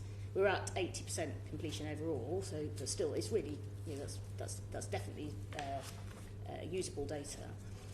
We're also thinking there about how can we do more to refine the data within that. So we're able to draw out now. We can look at elements like ethnicity and gender, but all the time we're looking at what questions do we want to ask of this data set, and hence what do we need to collect and how do we want to grow this. We work with the Association of Colleges, thinking about the data and the data collection. I know that they're really keen to drive up the completion rate as well, because it's a really important tool for them and the college sector, as much as it is for us, to understand the makeup of the workforce and what's happening within the workforce. So apart from the completion rates, which is good to hear that they're going up, what's the department doing to improve the quality of that data that's coming through, to make sure that it's information that you can actually use and actually work with? So that, the data that comes in is good quality. It's where we have lower completion that makes it difficult for us to make broader assumptions basically. So that's why I mentioned the completion rate, because the more we can actually drive this up to 100% would be brilliant. Then we know that we've captured everything within the sector. I think it is really important though that we now have this. We have this as a national workforce collection. It's a really important piece of the jigsaw. And in the past we didn't, partly because the sector was only reclassified into the public sector in November 22. So it's relatively recently that the college sector has come back into the public sector, and so this collection is sort of flowing off the back of that. But we recognise it's not as mature, and we want to keep growing it. And if I had to push you for a date for when you think the department will have data that is good enough, when would you? So I think we have data that's good enough now. In the data that's there, the 80% completion is good data. I think the question is what more would we want to be asking of this? How much more refined do we want to get? So it's not necessarily, it's not saying this data is unusable. It's definitely really important data, and we use it and the sector use it. But it's about continuously just thinking, as we get the data and people start to use it, what else do people want to find from this data, and hence how could we adapt what we collect? So in the near future, you think those modelling assumptions you'll start to have more confidence in? So I think, as I say, it's all around. We have confidence in the data that's collected. It's around how could we grow the completion, and also what other questions. But we don't ignore this data set at all. This data set is really important data set. But with only having 2 years, it's hard to see patterns. We need to see a longevity of the data set. And with having 80%, that's really good. But if you had 90% overall, that'd be even better. And if you had 100%, that would be obviously ideal. Thank you very much. Thank you, Chair. Thank you. Oliver Ryan. Thank you, Chair. Just following on from that, but talking about the secondary sector. So the proportion of secondary schools reporting at least one position being vacant has more than doubled since 2010-11. I think from something like 17% of schools to, in 2023-24, 46% of schools. The model that you've got currently assumes that there are currently enough teachers and doesn't take into account the amount of held vacancies in those schools. So I think 22-23 you've got 1,500 teacher vacancies and 1,700 temporarily filled posts. Why doesn't the model account for those?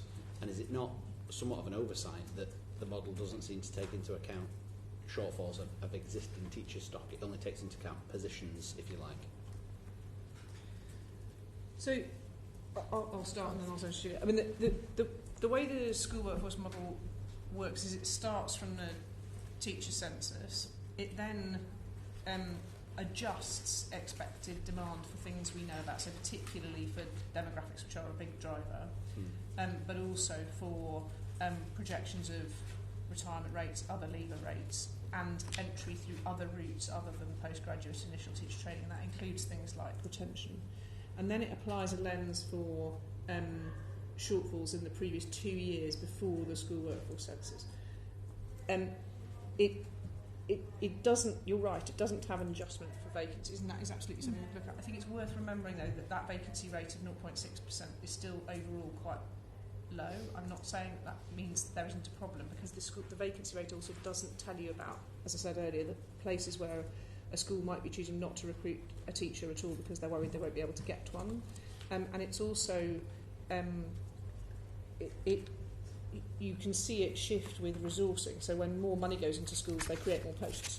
And that might tell you need more teachers, or it might tell you that they've got the opportunity to create some more posts. So what we try to do is we use the model as one. We use the model as one input, not as the only picture. Right, that makes sense. So we would look at that alongside the vacancy rates, the specialist teaching rates, the numbers of. So I understand the model. I suppose my concern is it on the sort of the targets, if you like, for the model in secondary. You might have your targets are short, sort of 1,500, 2,000 teachers, which is quite a chunky amount. I agree, not necessarily of the whole sort of teaching cohort as 0.6%, but if your target is here and you've already started at a negative, but you've not kind of accounted for that, it's not a real target, is it? So the model has to look, because we don't set, so the fundamental starting point of the model is we don't have a kind of national position on what the ideal pupil-teacher ratio is or how you should organise your workforce in a school. We operate a system in which we give a lot of freedom to school leaders to design their own workforce, and schools make incredibly different choices about that. So you can see schools with very similar cohorts and very similar levels of resources making incredibly different decisions about the design and shape of their workforce. So the starting point that says, let's look at how much demand has changed over the last year, is it going to go up or down based on demographics? It does suffer from not having in it a kind of ideal position on what the structure or the pupil-teacher ratio should be. And you could change that. So a government could decide they want to design the ideal picture of a workforce in a school and say what they think the pupil-teacher ratio should be. That would imply taking a lot of freedom and self-determination away from head teachers and leaders in schools. And so most governments look at that, have a think about it and think, ooh, that seems like quite a big intervention to make. So to clarify, there isn't a current kind of guidance ratio, is there, for teachers? And so you could have 40 kids, and I mean, you mentioned 60 before. I'd like it to be in the 20s. Certainly was when I was at school. But I mean, why isn't there guidance for that? Because there's no evidence on which to base it. So the evidence base says that you see a significant difference in the outcomes for pupils when pupil-teacher ratios get very, very small or when they get very, very large. So again, I'm not, just to be very clear, just in case somebody wants to, I'm sure there's nobody out there who would want to write a mischievous story about POC hearing, that never happens.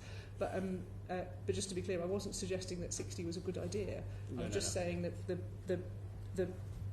the underpinning evidence suggests that you don't see much difference in pupil outcomes in changing ratios between really very small numbers and really very large numbers. You see much more difference if you look at teacher quality. Now, that's one of the reasons we look at, for example, the number of subject specialists you have, the number of hours that are being taught by someone who's not a specialist. But it would be you'd be making a very big intervention as government without having the evidence base to back it. And so what we have done instead is say we want to put trust in leaders in schools to organise their schools as they see fit, and then to look at whether we think overall we've got more people coming to the system, and so that's going to mean the demand for teachers goes up or down. So there is a peculiarity in it, which is that it is based on existing practice and then variations up or down, rather than setting an ideal It's an level. interesting point, I suppose, without getting into the politics or too much of a discussion on it. It seems strange to me that, as you say, there isn't an evidence base there for that necessarily, because when I was kind of going through the education system, the whole kind of political factor in education was bringing down class sizes. It was 90s, early 2000s, it was smaller class sizes, it was better quality, we talked about the quality of education being a kind of key driver and outcome. And when I speak to teachers and schools across in my constituency, they tell me that they could have smaller class sizes, but they don't have the budgets or the space to make that necessarily happen. So is it just that governments don't necessarily want to bite off that particular? No, I don't think so. I think if we saw genuine good quality evidence that said it was better, it would be something. I mean, some of this is about being really serious about trying to invest in the things that make the biggest difference. And I mean, the investment in if you set a target for a kind of target pinpoint class size level, you would be investing as government in order to make that real. You would be investing an enormous amount of money in that. And if the evidence base tells you that isn't going to make very much difference, you could invest that money in something else, including teacher quality, making sure you've got the right specialist in front of the class rather than. So again, there's very good evidence that says, and again, I appreciate this might not be the exact nature of the choice to be making, but it is much, much better to have children in a class of, say, 25 with a specialist teacher in the subject in front of them than to split that class and have a class of 20 but not have a specialist in front. Do you see what I mean? I do. So the quality and quantity trade-offs are real. I've probably overstepped my mark on the questions, so I'll just be I'll very quickly. We talked about targets and modelling, and you've kind of given us an explanation for that. Why do you not set a target for bringing teachers into the sector through routes other than the initial teacher training programme?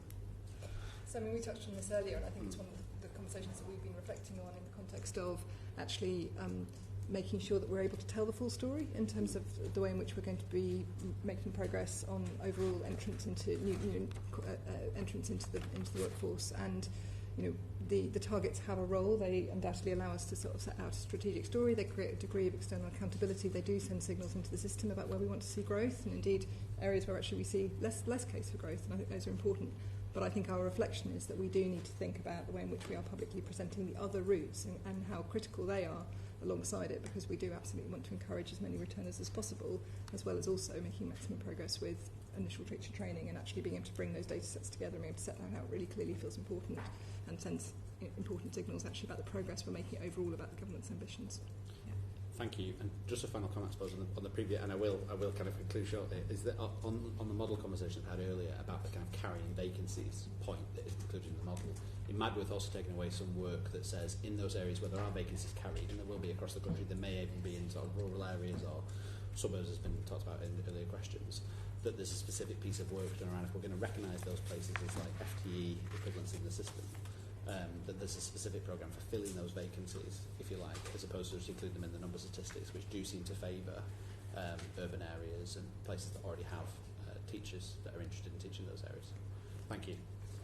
Can I just come back in very briefly? Very quickly. Which is just to say, I mean, it is worth drawing out, we do see real variation at school level in terms of levels of leaver rates and vacancy data. So absolutely, in this conversation, it's very much been about our system level interventions and the way in which we try and tilt them very actively towards the areas and subjects that need the most. But we also see school level variation too, and I think that does open up a really interesting conversation about schools with comparable levels of deprivation, schools in comparable areas where actually you do see different levels of leaver rates, and there is scope in that to actually explore more about actually the support for leadership, the sorts of tools they're using and how we make more progress. So I think we see both of those as important. Thank you. Rebecca Ball, quickly.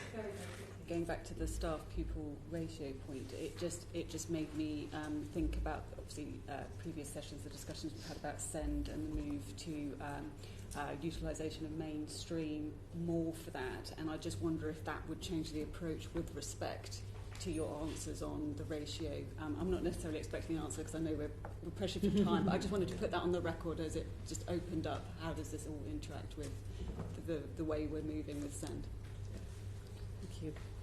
Anna Dixon. Yeah, and I'll please just encourage you, if you feel that it's already been covered, please don't repeat, because I know I also have stepped out and you may have covered these issues.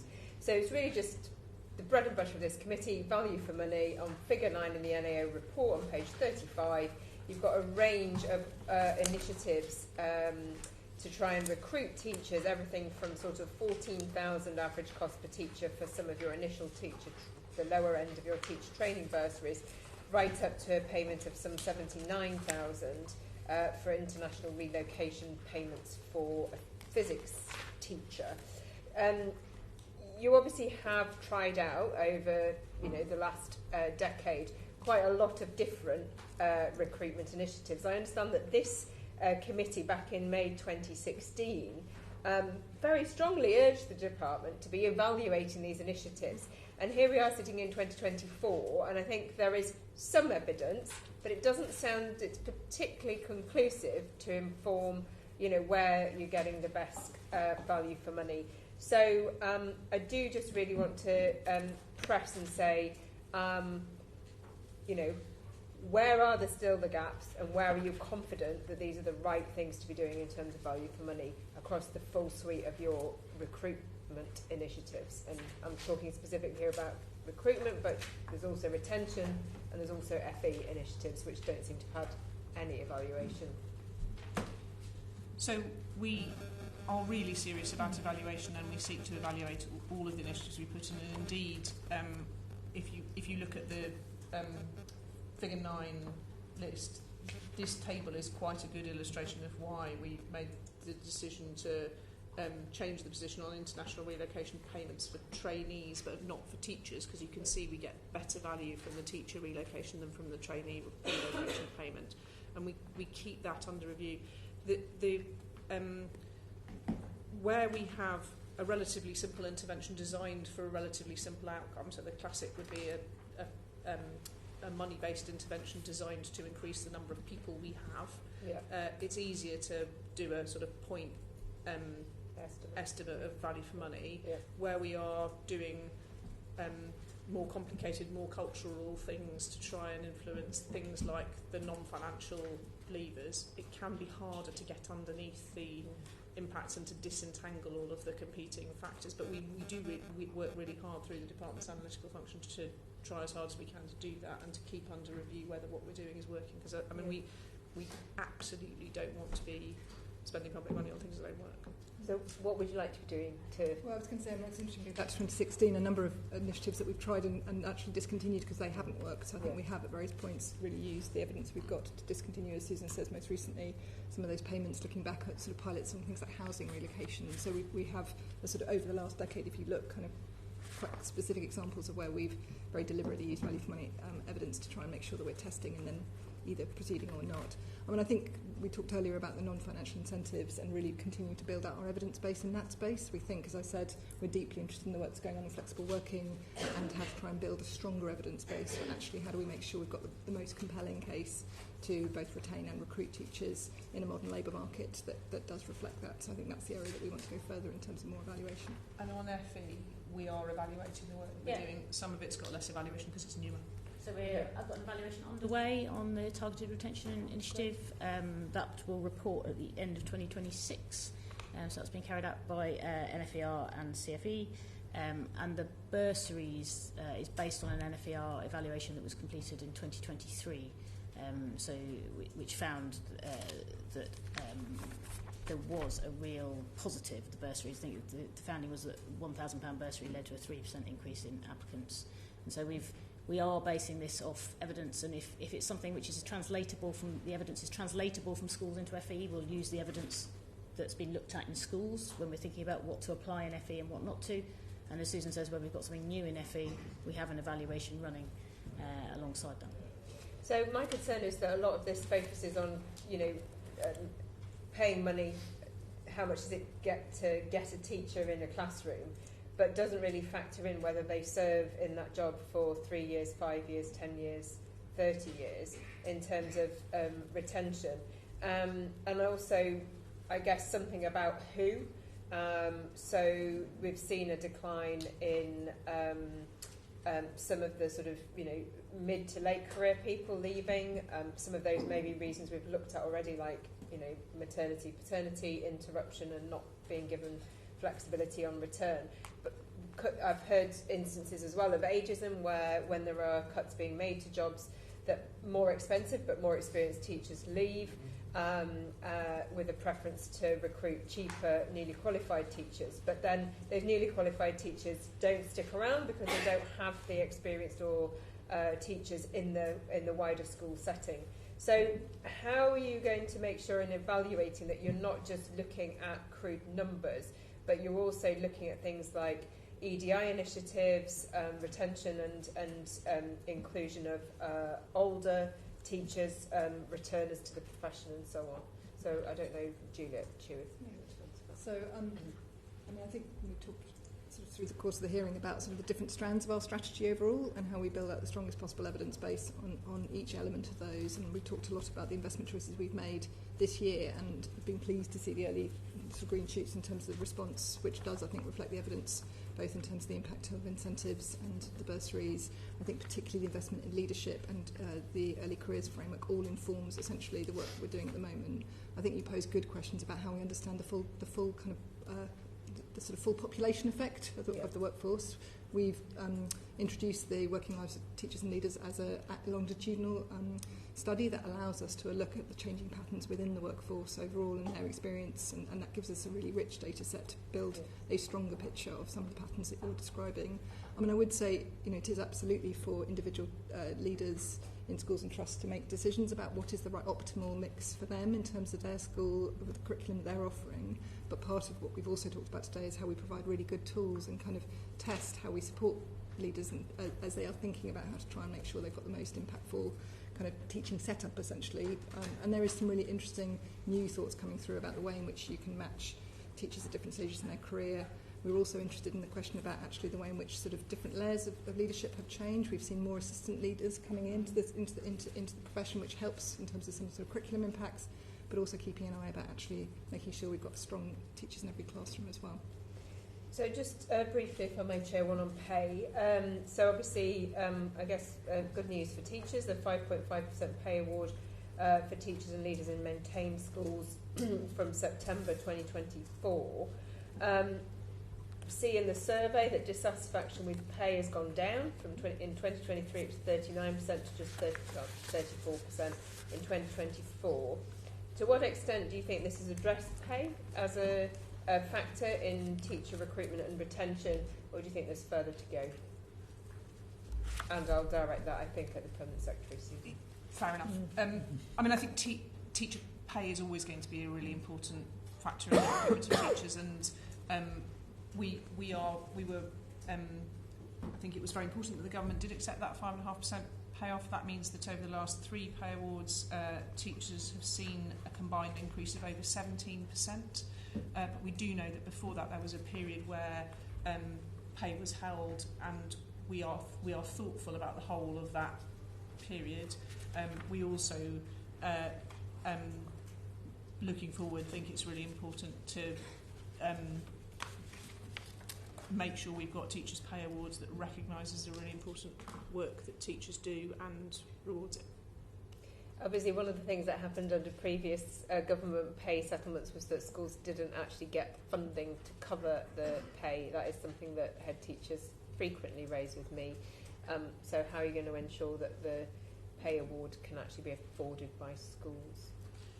So we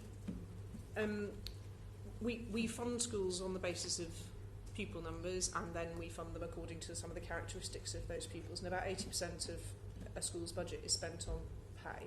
So there's a sort of prior bit where sometimes people talk as though there should be some separate amount of money that's specially for pay, and that's a bit odd in a context where 80% of the average school's budget is pay anyway. What we saw in past years was affordability calculations being made about what could be managed from within school budgets, and in some years we see the affordability calculation meaning that you don't need to put extra money into the system. It can be afforded within the amounts that are already going into schools. In recent years we've seen affordability calculations suggesting it couldn't all be afforded, and then typically the government has made a separate grant to make up the difference, and there's quite often been a debate about whether or not the award was going to be fully funded in advance.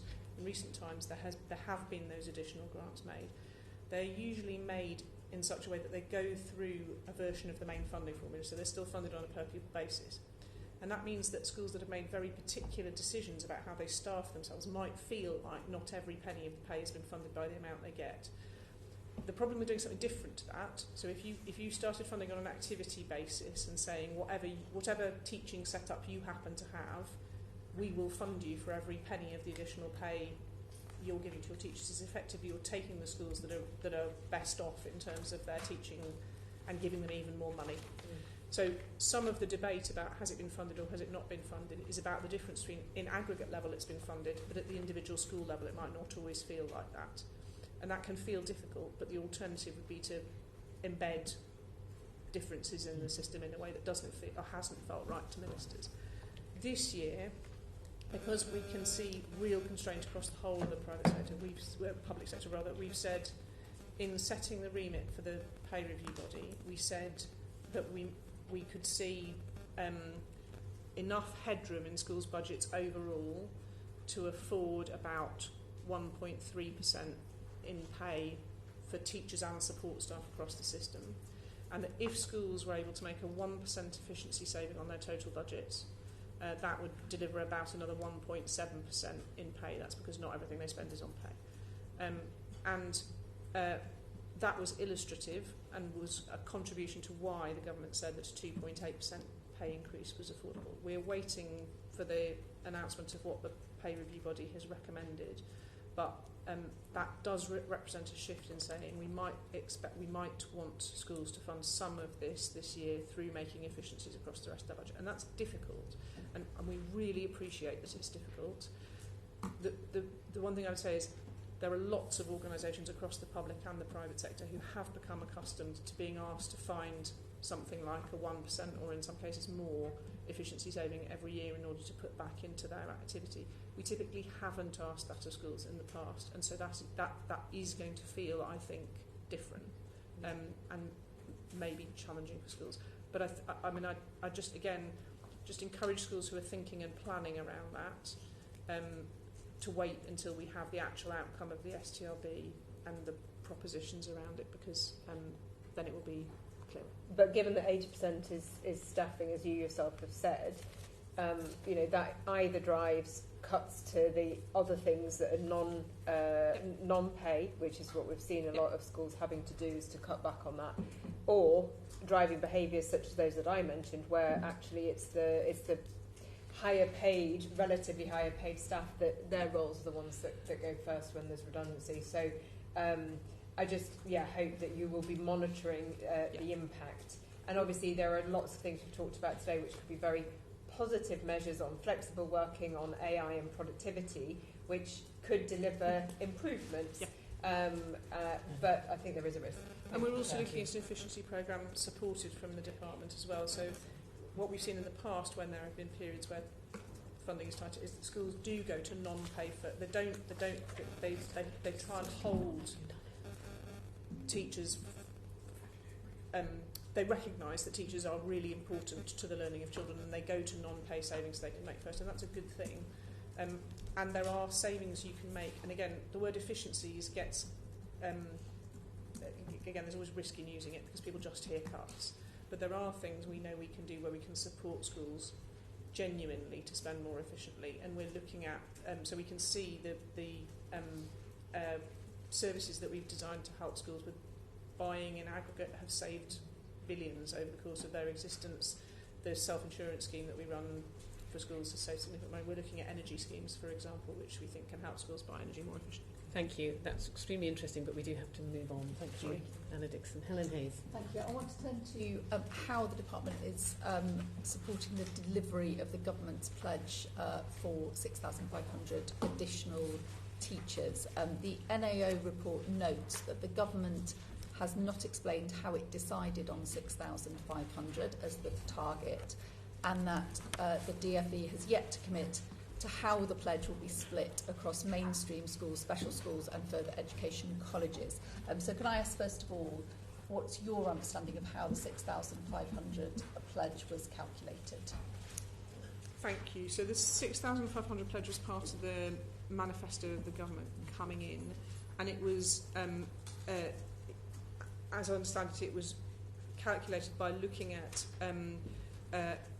a range of different factors that represented some of the pressures on teacher numbers across schools and colleges, so including things like vacancy rates and other types of pressure. I think the critical thing on the 6,500 is that delivery is already underway. So those quick early steps that the government made to turn back on and scale back up our recruitment activity, to accept that 5.5% pay award, and to increase the financial incentives package going in schools. So the 700 million that we've talked about is an increase on the figure the previous year. And we're seeing positive signs come through. So 2,000 more secondary school teachers started training this year compared to last year. Our retention forecasts are about 2,500 people more favourable than they were because of the 5.5% pay increase. And we're also seeing early signs of about 1,000 more teachers coming through application into next year. So we can see both action that we've taken and outcomes starting to happen that relate directly to that 6,500 target. And we're also seeing those numbers coming through and the action happening in FE as well. So again, the NAO report really importantly says we should be looking at that 6,500 across schools and colleges, and I can confirm we will be looking at 6,500 across schools and colleges because we see those pressures so strongly in colleges. And can I just ask what the baseline is? So 6,500 additional to what? So we haven't set a year as a baseline, but we think it's got to relate to this Parliament, and we've also it's got to mean something in natural language. In other words, it's got to be 6,500 more than it was before you started. Otherwise, it doesn't mean anything, does it? the detail on that is holding for the spending review. So there are a set of things here where we are working through the kind of really fine detail linked to the delivery plans as part of spending review. But it sounds like it's underway, but you don't know what it is. We know that we need to provide more teachers in the thousands, and we know that we're seeing more teachers coming through in the thousands, and we are working really closely across government on the, as I say, on the fine detail of that, some of which will make a little bit of difference to that, but it doesn't fundamentally change the things that you would do in order to meet such a target, and we are getting on and doing them. Okay, and then just finally on the distribution, so you said very clearly that the target runs across the different parts of the school and college system. How is that split being calculated? How are those new teachers being distributed? So again, the fine detail of that we'll have to hold on announcing that until after the spending review. But again, we're looking. The 6,500 is a really important spur to action, and it's really important in making sure we're kind of focusing effort on teacher recruitment and retention, and essentially I think it's really important that it is framed to include retention as well as recruitment for all of the reasons the committee has discussed. But it's not a cap or a limit, and it's a first step, and so it won't stop us trying to recruit as many teachers in both schools and FE as we can. Thank you. Rebecca Paul. Thank you. So that segues nicely onto my question, which is, so what numbers do you need to hit over the course of this Parliament in order to know that you're on track to deliver at least 6,500? So our starting point, again, for schools, we'd start from the analysis again, accepting that there are limitations to it and we have to look more widely. We would start from the analysis in the teacher workforce model as a good starting point for the number of teachers we need in order to meet demand, in order to recognise those shifting demographic patterns. Again, we've got analysis which is reflected in the NO report, which does the same across the FE system. And then the third component, which I think is important to factor in, is you mentioned, and you rightly mentioned, the reform work we're doing on special educational needs and disability, and the workforce is such an important component of that, including trying to make sure we have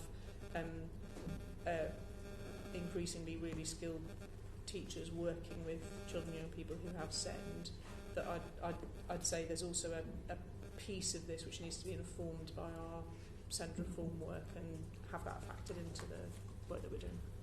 So when will you have numbers? I suspect some of it will link into, because you need the baseline first, I suspect. I may begin to keep saying spending review. Yeah. Okay, because I would imagine quite far in advance of the end of Parliament we'll know whether or not you're on track to hit it, because obviously all of this stuff people apply in advance, you're going to have a good idea. So actually it's not 4 years, is it really? You're sort of looking at probably in 3 years' time, that's the final opportunity to really boost it.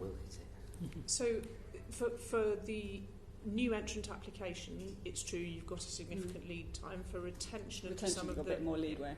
Yeah, and for some of the returners, you've got a much shorter pipeline, and we're seeing that the returners make up an increasing proportion of the cohort, which is a good thing because they're experienced, and it's also, again, I can't prove it, but I think there's a hypothesis we should test that relates to some of the work we've been doing on flexibility, wellbeing and support as well. So you're right, we will have a good sense of whether we're on track or not before we get to the end of the Parliament. Okay, and in terms of the expected redundancies that we're likely to see as a result of the increase in national insurance and some of the issues that have been raised today around covering the pay increase, have you done any kind of assessment as to the numbers of redundancies that you might see and how that might impact your 6,500 target? So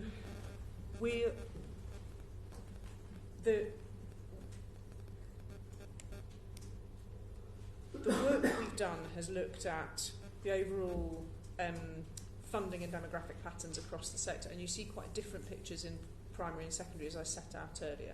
So I think we are all expecting to see falling teacher numbers in primary schools because we're seeing falling pupil numbers in primary schools. So it would be very strange. I'm talking specifically about redundancies that potentially are going to start happening shortly. Have you, or are you planning on doing any kind of assessment as to the impact on these numbers? I mean, I appreciate there are lots of different moving parts, but in terms of that moving part, which is quite significant. So what we do it the other way around. We look at what we think is affordable across so we look both at supply and demand when we do the workforce calculations, and we look at a workforce affordability calculation which effectively factors that in, because we're looking at what we think is affordable within the settlements we've given. And I think it's worth saying, I mean, there's 3.2 billion of additional funding going into school funding this year compared to last year. So net, you would expect that to support more teachers, not fewer. Indeed, I do expect it to support more teachers, not fewer. And there's no version of this where the overall amount of funding going into schools goes down rather than up.